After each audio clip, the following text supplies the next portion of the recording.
So I just recently got a email and a question from a YouTube subscriber wanting to know what is the difference between a rotator cuff strain and a rotator cuff tear. Hi, my name's Peter. I'm the owner of physicaltherapytv.com, and this is a good question. If you are suffering from shoulder pain or you're not sure what's going on with your shoulder because it's painful if you raise it up above your shoulder, it's important to find out exactly what's going on. So the difference between a rotator cuff strain and a rotator cuff tear would be mainly would be strength. If you have weakness, if you lift your arm up in the air and you have somebody, for example, resist you in different directions, if your shoulder is weaker in comparison to the other side, it's a good indication that you might have a rotator cuff tear. Rotator cuff tears typically are associated with a sudden injury, so you've lifted something funny, you fell and landed on the arm awkwardly. A rotator cuff strain typically is something that's associated with rotator cuff inflammation and irritation, and usually builds up over a longer period of time.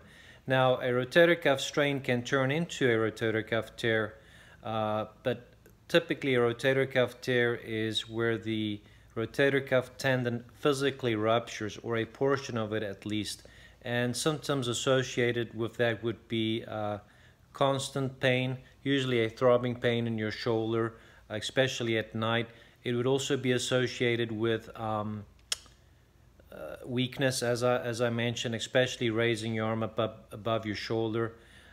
Also, you might feel some clicking in your shoulder. That might be associated with a rotator cuff tear. Your rotator cuff muscle group is mainly responsible for keeping your shoulder centered as you move it about in different directions. So if there's weakness there, you might have your humerus head hitting different parts of the socket, because it's not stabilizing and centering the humerus head as you're moving and rotating your shoulder in different directions. So rotator cuff strain, typically painful with certain movements. So if you rotate your arm in a certain direction or you raise it, you might have some pain and irritation. But typically the pain doesn't last constantly throughout the day. And there's no weakness really associated with it. So I hope that's helpful to you. I'm going to add a link underneath this video that you can check out at a later stage that will go into more depth about rotator cuff tears, what type of rotator cuff tears there are, and how you get diagnosed with a rotator cuff tear. Lastly, I'll go into some information in some upcoming videos on how you can strengthen your rotator cuff, and also if you are having a rotator cuff impingement or you have a rotator cuff strain, how to recover from that. Thanks for watching, and be on the lookout for the next video. Please hit the notification button if you'd like to be alerted to more content like this. Also, please subscribe to my channel. Thank you very much for watching.